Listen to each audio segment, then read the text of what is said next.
Dios es un buen padre que ama, que tiene misericordia y cuidado de los que le aman. Para ser un buen padre, ¿cuáles son las responsabilidades que Dios nos da como padres? Bueno, quiero hacer este acróstico con la palabra padre, con 5 cosas que debes hacer como padre para ser un buen padre. ¿Cuáles son las responsabilidades que Dios nos da como padres?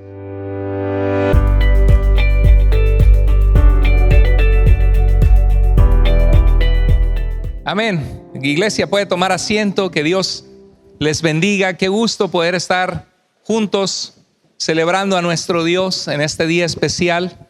En este día le queremos dar muchas felicidades a todos los padres que están entre nosotros. Si eres papá, si has tenido un hijo, si eres padre, levanta tu mano en tu lugar, por favor. Levanta tu mano donde estás. Muchas felicidades. Un gran aplauso para los padres que están entre nosotros. El Salmo 103:13 dice: como el Padre se compadece de los hijos, se compadece el Señor de los que le temen. Cuando vamos al libro de Proverbios, como veíamos hace 2 semanas atrás, la importancia de la sabiduría, Dios quiere que aprendamos a vivir vidas sabias, vidas inteligentemente vividas. Y dice Proverbios 1:7 que el principio de la sabiduría, si queremos vivir una vida sabia, una vida inteligente, tenemos que tener en nuestra vida respeto por Dios. La palabra temor de Dios no significa que tú le tengas miedo a Dios, significa que tú le amas, le respetas, tienes reverencia, sabes que Él es Dios y que tú eres un ser creado, que fuiste creado para amarlo, para conocerlo, y que sus caminos son infinitamente mejores que los nuestros. Y dice la Escritura que Dios se compadece de aquellos que le temen, de aquellos que le aman. Yo te animo que si tienes una meta en tu vida, sea crecer en tu amor a Dios. Porque a veces pensamos en Dios como una actividad religiosa entre muchas. Dices, tengo mi matrimonio, tengo mis hijos, mi familia, que son muy, muy importantes en tu vida. Tengo mi trabajo, mi chamba, tengo mi economía, que quiero salir adelante, tengo mi escuela, dicen los jóvenes, tengo estas metas, estos proyectos, y pensamos en Dios como un proyecto más.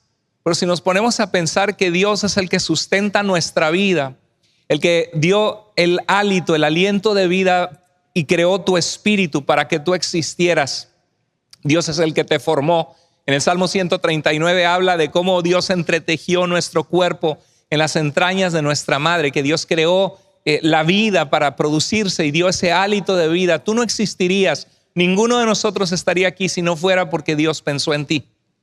Y qué maravilloso saber que ese Dios que pensó en nosotros y que supo que estábamos separados de Él por nuestros pecados, envió a Jesús, el Hijo de Dios, que vino a morir una muerte cruel, que fue azotado y golpeado en nuestro lugar, porque nosotros le habíamos dado la espalda al Dios que nos dio la vida.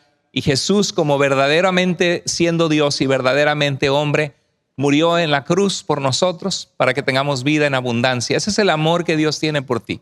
Por eso dice Juan 3:16, de tal manera amó Dios, y ponle tu nombre, de tal manera amó Dios a Carlos, de tal manera amó Dios a Juan, de tal manera amó Dios a Henry, de tal manera amó Dios a Sonia, de tal manera amó Dios a María, que dio a su Hijo unigénito, a Jesucristo, para que si María, si Carlos, si Sonia, si Henry, si Juan creen en Él, confían en Él, dice, no se pierdan, no sean destruidos, no caigan bajo el juicio y la condenación de sus pecados, sino que tengan vida eterna. Y ese es el amor que Dios tiene por ti.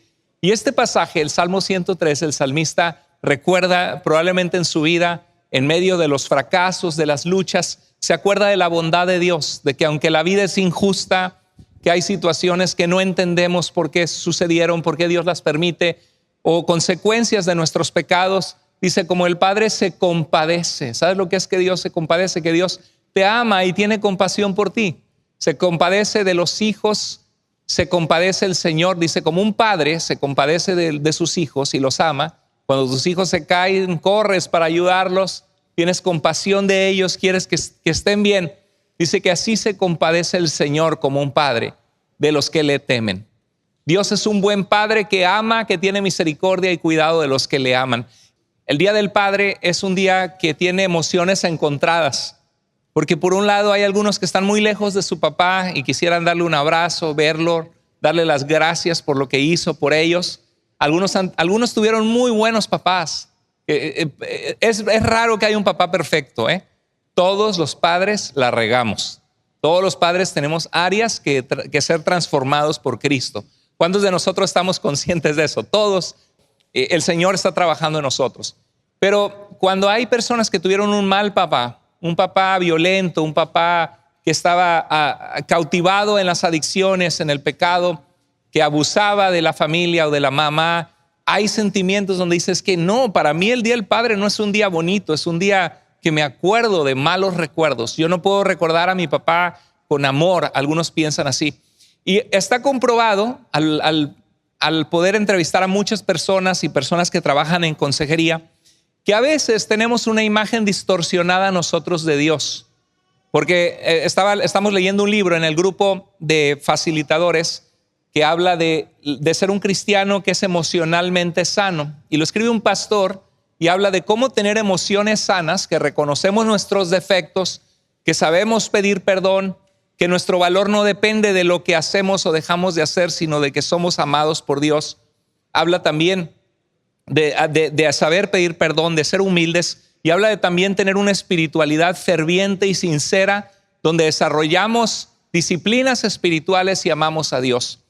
Leíamos esa porción donde este pastor decía de que en un momento se enojó con Dios, en un momento de vulnerabilidad, de dificultad, y le dijo a Dios de que él sentía que nunca era suficiente lo que él hacía. Y de repente cayó en cuenta que así era la relación con su padre, que no importa cuánto se esforzara, siempre lo que haces no es suficiente. Y era como que tenía que hacer cosas para que su papá lo aceptara y le diera valor, amor, afecto. Y entonces comenta de que él había trasladado la imagen que tenía de su padre terrenal con Dios como nuestro Padre. Y a veces eso puede suceder en nosotros, que tenemos un mal concepto de Dios. Pensamos en Dios como un Dios ajeno, lejano, o que nos quiere castigar, o un Dios iracundo, que claro que Dios es santo, que Dios quiere santidad, y Dios nos ama, y Dios nos disciplina para restaurarnos, y Dios también castiga cuando hay injusticias, y lo hace por amor y por el bien de nosotros y de otras personas. Pero Dios es un Dios que dice que es lento para la ira y grande en misericordia, que es compasivo. Quizá Dios está mandando este mensaje hoy, que hable yo de este tema, para que tú te analices y digas, quizá tengo yo un sentido distorsionado de Dios y tengo que entender que Dios me ama, incondicionalmente, que envió a Cristo para morir en la cruz, y que yo puedo tener una relación con Dios y decirle, Dios, perdóname porque he fallado, porque hay áreas de mi vida que me necesito cambiar, rendir a ti, que a veces soy muy terco, que a veces no reconozco mis errores, que me ha acarreado estar en soledad o en problemas en mi vida, porque Señor, no he aprendido a rendirte y a confiarte esta área de mi vida, necesito de ti. Gracias por amarme a pesar de saber todas mis regazones, todo lo que fallo, todo lo que he pecado, perdóname, Señor. Dios te ama y hay un futuro mejor en sus manos si sigues su palabra, si sigues su sabiduría, si te guías por lo que Él nos dirige en su palabra. Como el Padre se compadece de los hijos, se compadece el Señor de los que le temen. Dios es un Dios compasivo. 5 cosas que debes hacer como padre para ser un buen padre. ¿Cuáles son las responsabilidades que Dios nos da como padres? Bueno, quiero hacer este acróstico con la palabra padre, con 5 cosas. Y la primera, la P de padre, es que Dios te pone en la vida de tus hijos para protegerles. Cuando nacen los hijos, inmediatamente necesitan protección. Tú no puedes dejar al niño abandonado porque corre peligro. Inclusive en la cama puede voltearse y taparse su naricita, su boca y no poder respirar. Tienes que estar al pendiente de ese bebé. Tienes que cambiarlo, que limpiarlo, que darle alimento, lechita, sus necesidades, porque si no, no va a sobrevivir.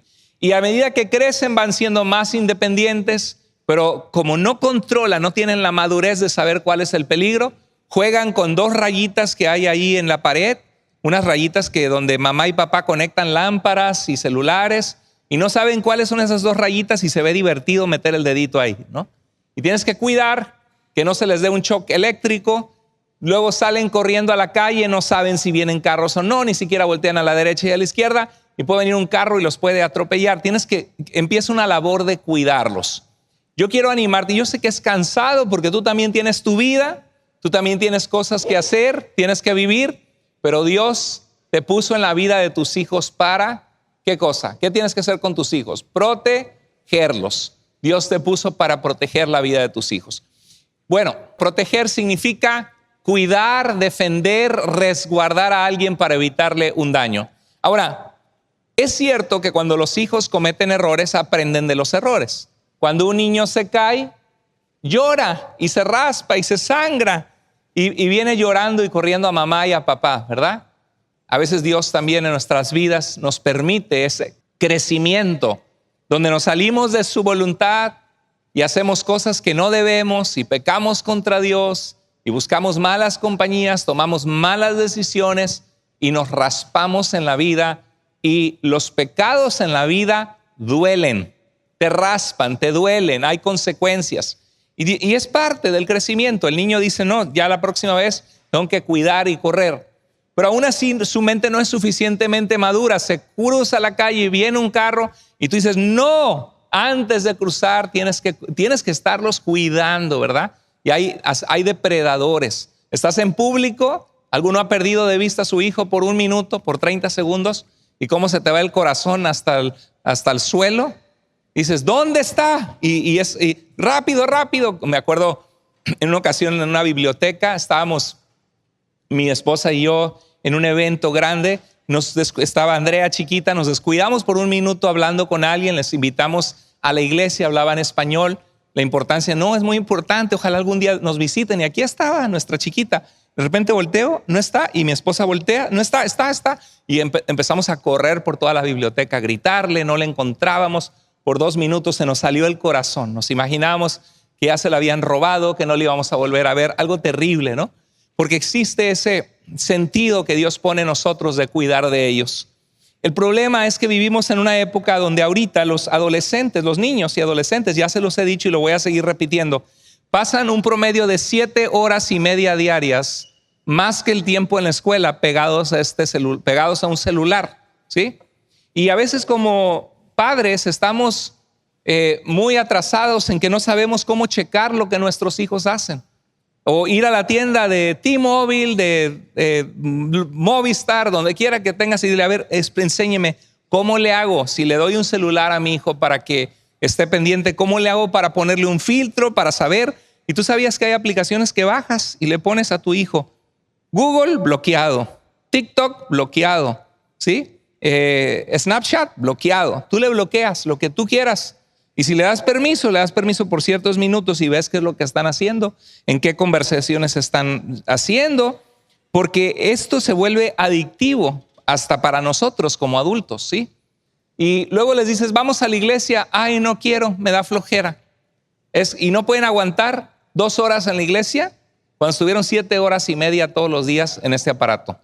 O estuvieron 6 horas en la escuela, 7 horas y media diario, y 2 horas a la semana en la iglesia, o el grupo de los martes, 2 horas no aguantan. Y entiendo que hay un punto en la adolescencia que no podemos empujar a nuestros hijos a la fuerza, pero sí podemos poner condiciones y decir, si no vas, va a haber consecuencias, porque yo quiero tu bien.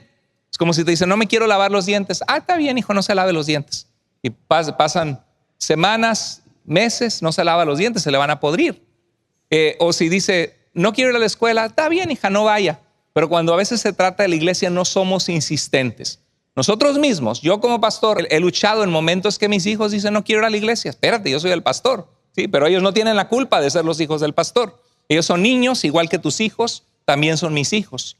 Y aunque ven en nuestra casa un ejemplo que amamos a Dios y que cada día, al final del día, les mandamos que vengan al cuarto antes de dormir, leemos una porción de la Biblia y oramos, siguen siendo pecadorcitos y pecadorcitos en potencia que necesitan a Cristo. Yo oro por mis hijos, no es que Usted es el pastor, tiene la vida perfecta, sus hijos son los más entregados a Dios.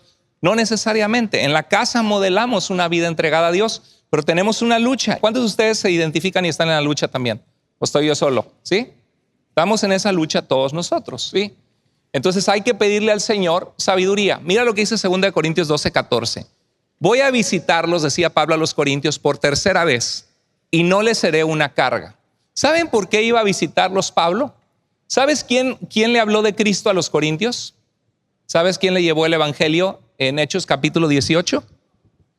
Pablo llevó el evangelio a los corintios y plantó la iglesia en Corinto. Primero fue en Filipos, en Hechos 16, luego en Hechos 17 en Tesalónica, en Hechos 18 fue en Corintio, en Hechos 19 fue en Éfeso. Pablo plantó esas iglesias con el evangelio. Y Pablo estaba viendo que había falsos maestros, que había algunos judaizantes, que pareciera que Cristo no era suficiente, que tenían que circuncidarse, un problema que se ve en la carta a los filipenses, sobre todo en la carta a los gálatas. Y en 2 Corintios Pablo dice que temía que como Satanás con su astucia engañó a Eva, que nuestros sentidos sean desviados de la sincera fidelidad a Cristo. Y Pablo quería ir a verlos, lloraba por ellos, oraba por ellos. Inclusive algunos habían menospreciado a Pablo, siendo que él les llevó el evangelio de Cristo. Y dice, voy a visitarlos por tercera vez. Y mira lo que dice, y no les seré una carga. Aparentemente alguien había difamado a Pablo. Yo creo ver esto porque en 1 Corintios 9, 7 al 14, Pablo habla de que ¿qué soldado va a la guerra a sus propias expensas? Que quien planta una viña y no toma de las uvas de la viña que plantó y trabajó. Y Pablo dice que muestra cómo aquellos que sirven a Dios, Jesús lo dijo, aquellos que se dedican de tiempo completo, horas a servir al Señor, tienen que ser sustentados para poder ser ayudados a que hagan lo que Dios les llamó a hacer sin distracciones. Y Pablo cuando habla eso, lo pueden checar en su casa, 1 Corintios 9, 7 al 14, él dice que aunque él podía haber pedido eso, que era justo, que sus manos le habían servido para trabajar, para no ser carga a los corintios. Y luego dice, otras iglesias me ayudaron para poder, dice, despojé a otras iglesias para llevarles el evangelio. Los filipenses fueron uno de ellos, que le apoyaron a Pablo. Y Pablo nunca fue una carga financiera para ellos. Dice, voy a visitarlos por tercera vez y no les seré una carga. Y mira lo que dice, no busco lo que tienen, los busca a ustedes mismos. Qué hermoso, ¿no? No busco lo que tienen, los busco a ustedes mismos. Qué hermoso, porque esto nos habla de la provisión que nosotros como padres tenemos que buscar ser para nuestros hijos. Nosotros no tenemos hijos porque estamos buscando sacar algo de ellos, ¿verdad que no? Usted tiene a sus hijos porque dice, a ver cuánto dinero me da el chamaco el fin de semana. No, ¿verdad? Al contrario, son una sacadera de dinero, ¿verdad? Y pues desde chiquitos, desde los pañales, y no acaba hasta que son grandes, los padres siguen ayudando, ¿no? Porque ahí dice, porque los hijos no tienen la responsabilidad de atesorar o de proveer para sus padres, sino los padres para sus hijos. Qué importante es que seamos padres proveedores. Pues proteger y proveer van de la mano. ¿Cuál es tu responsabilidad como padre? Proteger y proveer. Ahora, hay padres, me ha tocado en la consejería matrimonial, que dicen, no, es que mi esposo no da para la familia, yo tengo que salir a trabajar. Hermanos, si tienes la posibilidad de apoyar a tus hijos para proveerles techo, comida, ropa, educación, seguridad, hazlo. Pero si no puedes, el Señor conoce tu corazón. Solamente ser responsable, que ese es uno de los llamados de Dios. Ahora, otra cosa, protegerlos implica no solamente peligros físicos, como cuando están chiquitos. No cruces la calle, no te vayan a atropellar. Hay peligros morales, hermanos. Padres de familia, madres de familia. Si tienes hijos o hijas y tus hijos tienen un celular y tú no has checado lo que tus hijos ven, si tú no le has puesto un filtro a lo que tus hijos ven, si no te has educado para poder bloquear ciertos sitios, déjame decirte que estás fallando en proteger la vida de tus hijos. Si no has hablado con tus hijos sobre la pornografía, siendo ya adolescentes, ya desde los 11, 12, 13 años, si no has hablado con tus hijos de que esto es adictivo, si no has hablado con tus hijos que tengan cuidado de quién los influye déjame decirte que estás fallando de protegerlos como padres. Y a lo mejor Dios envía estas palabras para recordarte que tu labor como padre es proteger la vida de tus hijos. Protege su mente, su corazón, sus emociones. Y quiero continuar con la siguiente letra, que es ama. Protege a tus hijos, pero también ámalos. Porque a veces podemos caer en el error que corregimos. No sé usted, pero a mí como padre, a veces mis hijos me sacan de quicio. Porque les digo que no hagan algo y lo que les dije que no hagan es justo lo que hacen. No sé cuántos sienten un alivio de escuchar eso, que no son los únicos, pero esa es la realidad. Ama a tus hijos, muéstrales amor, busca su mejor interés. Ahora, dice en 1 de Juan 4:7 que el que ama ha conocido a Dios y el que no ama no ha conocido a Dios, porque Dios es amor. Algunos de ustedes crecieron en culturas difíciles. Si tu papá nunca dijo que te amaba, si tu papá te pegaba bien feo, no sé cuántos recuerdan los cinturonazos, el aventarse a la cama y patalear para que no te peguen más duro, y como que empezar a gritar y llorar para que crean que te dolió mucho y ahí le paren. ¿Sí? Todos hemos experimentado, no todos, pero muchos, los famosos cinturonazos cuando estábamos chicos. Pero hay padres que son duros y a veces cargamos con esa herencia y no le mostramos a nuestros hijos que nos aman. ¿Cuántos de ustedes tuvieron un papá que les dijo que los ama y los quiere? Levante la mano.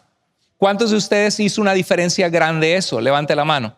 ¿Cuántos le dan gloria a Dios por sus padres, por esos? Amén. Ahora, ¿cuántos de ustedes tuvieron un papá que no te decía que te amaba y te quería? Que generalmente era muy raro que saliera de él decir, hijo, te amo. Sí, bueno, mi padre, yo levanto la mano con ustedes. Mi papá era un buen padre porque proveía, porque estaba presente, porque por lo menos no le supimos nada de que andaba haciendo nunca, ni tranzas, ni siendo inmoral, ni nada. Gracias a Dios por la vida de nuestro padre que nos llevaba a la iglesia. Pero mi papá fue el hijo número 16 y a sus padres se le murieron 10. Entonces cuando él nació, pues ¿para qué le van a decir que lo quieren si ya se les murieron los 10 anteriores que les dijo que lo querían? Pues mi papá le costaba mucho trabajo y mi mamá le decía, dile que los amas. Y mi papá se reía nervioso y decía, ellos saben que los quiero, pero le costaba decir, te amo, te quiero. Me hubiera gustado que mi papá se acercara, a ver, hijo, ¿y qué morrilla te gusta? ¿Quién? A ver, platícame, ¿cuál te gusta en la escuela? ¿No? Oye, hijo, a mí me hubiera encantado que me hubiera dicho mi papá, vente, vamos a jugar básquetbol o fútbol. Mi papá no era de esos, ¿no? Y sí sentí en cierto momento que a pesar de que no tuve un padre alcohólico, y gracias a Dios por todo lo bueno que él fue, que faltó eso en mi vida. Entonces, padres que están presentes, si no les dices a tus hijos que los amas, díselos, ¿sí? Expresa amor con palabras, con abrazos, con besos, mientras te dejen, porque llega un punto que obviamente que ya se sienten awkward. No, papá, y menos si no se lo hagas. Mira, vete a la escuela, abre la puerta y delante de todos sus compañeros, dale un abrazo y bésalo. No, te va a odiar para algunos, ¿no? Pero en la casa pasa y ponle la mano en el hombro, o pasa y dale una palmadita en la espalda, o de repente yo le doy jugando a mi hijo una nalgadita por ahí, bromeando, porque es una forma de interactuar con él y decir, me interesas, te quiero, ¿no? Quiero jugar contigo. Aprende a expresar amor. Tú sabes que el amor se expresa con el tiempo, si tú les das tiempo. Y eso es algo que yo tengo consciente porque sí le doy mucha dirección a mis hijos y trato de enseñarles, los quiero preparar para la vida. Pero a veces, por lo mismo que desobedecen en cosas, los regaño y tengo que ponerme en mi mente, decir, ok, yo tengo que interesarme en lo que ellos interesan. Y a veces está mi hija en el celular, tiene bloqueadas varias cosas, está en el celular y me acerco y me siento a un lado y le digo, ¿qué tal? ¿Qué ves? ¿Sí?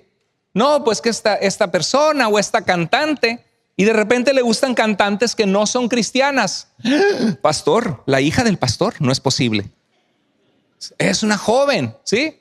¿Y qué le digo yo? Hija, ten cuidado, tiene letra limpia o malas letras. Y de repente sí es bastante limpia, pero sí tiene una canción que es mala. Le digo, no me gusta que estés escuchando personas así, pero el problema es que donde yo me tengo que frenar es que si todo es corrección, no me va a tener la confianza de platicarme las cosas, de abrirse conmigo.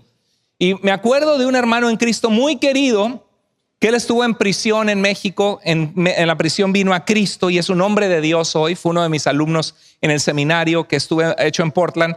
y me platicó de que uno de sus hijos se apartó de Dios y se metió en un grupo como de rock, y así que hasta se pintan las uñas de negro, ¿sí? Y empezó él a involucrarse, a ver, hijo, ¿qué te gusta esta música y por qué? Vente, te invito al estudio bíblico que vamos a tener. No. Y dice que, y me habló y me dijo, hermano, te pido oración, y empezamos a orar por él. Y fue muy bonito que me empezó a platicar, oye, ¿qué crees? Mi hijo ya se acercó al estudio bíblico y se quedó, y después me hizo preguntas y yo me he interesado en su vida. Me llama unos meses después, oye, ¿qué crees? Mi hijo ya se reconcilió con Dios.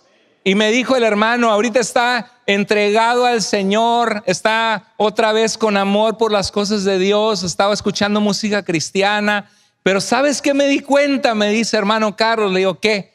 Dice, si quieres que tus hijos se interesen en las cosas que a Dios le interesan, tú tienes que interesarte un poco en las cosas que a ellos le interesan primero, aunque a ti no te gusten. Muy interesante, muy buen consejo.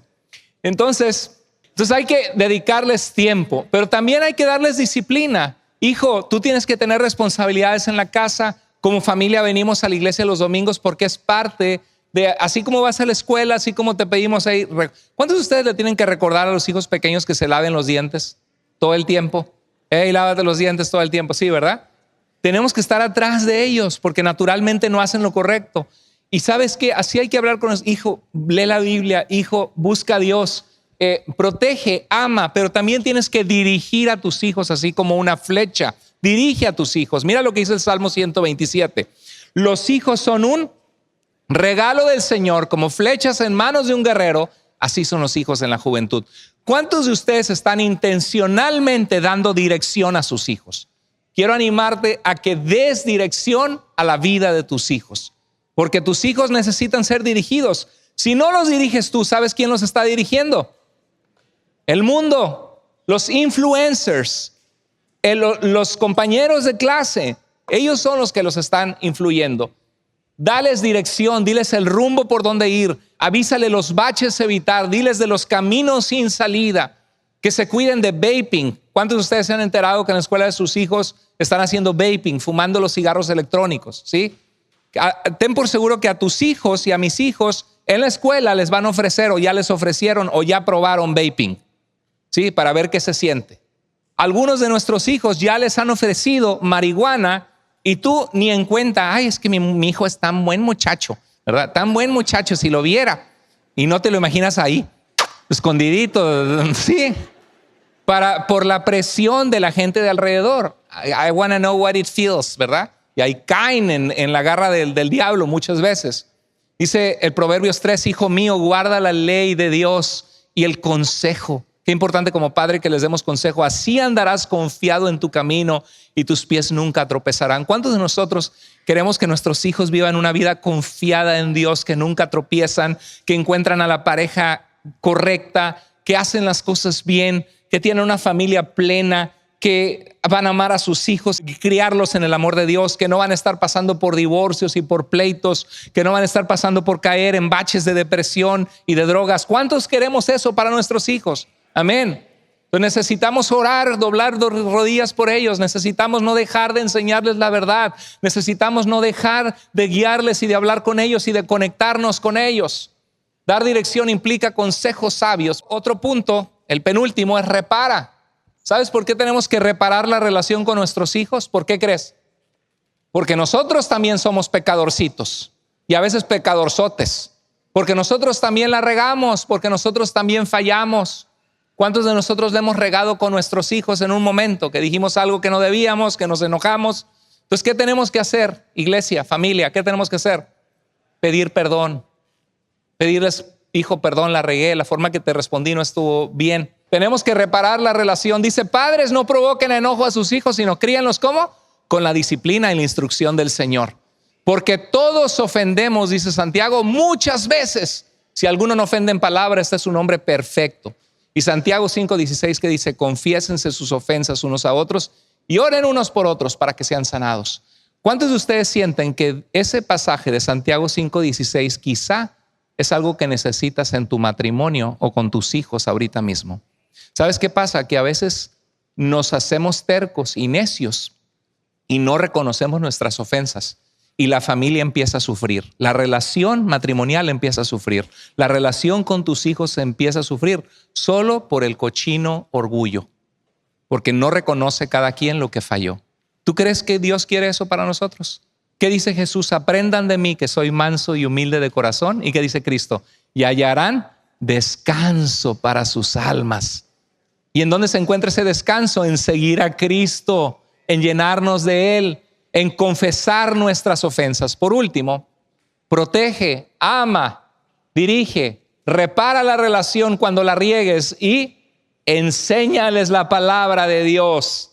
Enséñales sobre Dios, sobre responsabilidad, cómo relacionarse, sobre los peligros y presiones de la adolescencia, sobre las drogas, la sexualidad, el bullying. Enséñales valores de la integridad, la honestidad, la lealtad, el trabajo. Enséñales sobre el noviazgo, sobre la sexualidad. Seamos intencionales en enseñar a nuestros hijos. ¿Y qué dice la palabra de Dios? Lean conmigo Proverbios 22:6. Instruye al niño en el camino correcto y aún en su vejez no lo abandonará. Eso queremos para nuestros hijos. No hay garantías, es una lucha. Mira qué hermoso lo que le decía Dios a Israel. Oye Israel, que era el pueblo de Dios, el Señor nuestro Dios es el único Señor. ¿Cuántos de nosotros quisiéramos que nuestros hijos sepan que no es el dinero, no es la popularidad, no son las amistades, no son las redes sociales, no es la aceptación social, sino que el único Señor digno de servir y de conocer es el Dios que hizo la vida, que nos hizo, que nos ama, que te formó a ti y a mí con un propósito para que lo conozcamos y encontremos vida en Él. Dice, el enemigo viene a matar, viene a robar y viene a destruir, pero yo he venido, dice Jesús, para que tengan vida y la tengan en abundancia. Y eso es lo que nuestros hijos necesitan. El Señor nuestro Dios es el único Señor. Y eso es lo que Dios nos pide que hagamos. Nosotros y nuestros hijos y los hijos de nuestros hijos. Ama al Señor tu Dios con todo tu corazón, con toda tu alma y con todas tus fuerzas, con pasión para servirle a Dios. Graba en tu mente todas las cosas que hoy te he dicho, de que Dios es uno y que debes amarlo con todo tu corazón. Recuerda de dónde te rescaté, lo que hice por ti. Le está diciendo Moisés antes de morir para que esa generación entrara a la siguiente, a la tierra prometida. Y les dice, y enséñalas estas cosas a veces a tus hijos. Enséñalos solo los domingos. Enséñalas continuamente a tus hijos. Háblalas de ellas, tanto en tu casa como en el camino y cuando te acuestes y cuando te levantes. ¿Qué está diciendo? Que el tema de Dios y el amor a Dios y el interés por tus hijos y el conectarte con ellos como padres sea un tema de continua conversación. Claro, interesándote en ellos y mostrándoles amor. Amén. Entonces, que Dios nos ayude en esta lucha a la cual no viene un manual exacto de cómo ser padres perfectos. Tenemos una lucha grande, pero que Dios nos dé su fuerza para hacer lo mejor que podamos para Dios y que nuestros hijos algún día amen a Dios y le conozcan. Vamos a cerrar los ojos rápido, vamos a orar. Ahí en tu lugar, inclina tu rostro, vamos a orar. Padre bendito, necesitamos mucho de ti. Separados de ti nada podemos hacer, Padre celestial. Tú eres el principio y el fin y el que le da sentido a nuestra vida. Separados de ti nada podemos hacer. Pedimos tu ayuda a aquellos de nosotros que somos padres para amarte y conocerte de una manera más, Señor, íntima. Y que nos des la sabiduría para guiar a nuestros hijos en tus caminos. Ayúdanos, Señor, en esta guerra y en esta lucha del mundo, de Satanás, de la carne, los años de rebeldía, los años en que nuestros hijos están rebeldes, Señor, las influencias del mundo. Ayúdanos, Señor, a pasar por los años de rebeldía y que del otro lado haya una luz en el túnel de victoria. Una luz donde tú tuviste compasión de nuestros hijos, Señor. Una luz donde tú tuviste compasión de la siguiente generación y sobre todo aquellos nacidos entre cristianos. Que nuestros hijos te amen, que nuestros hijos te reconozcan, que nuestros hijos te sirvan, Señor. Y ayúdanos a no hacer un obstáculo, sino a ser una pieza valiosa de reparar relaciones con ellos, de amarlos, de interesarnos en lo que ellos interesan, para que ellos se interesan en ti, Señor. Gracias, danos la sabiduría. Así como estamos rápidamente, rápido, si Dios habló a tu corazón, ahí en tu lugar, dile: Señor, gracias por hablar a mi vida. Si Dios habló a tu corazón, levanta tu mano y dile: Señor, dame la fuerza, ayúdame. Ayuda a mi familia, bendícela, Señor. Dame la fuerza para ser una influencia con mis hijos, aunque ya estén grandes, Señor. Gloria a Dios, gloria a Dios. Padre, ve las manos levantadas, Señor, el corazón de tu pueblo. En ti descansamos, a ti te necesitamos. A ti sea la gloria por los siglos de los siglos. Amén, Señor. Amén.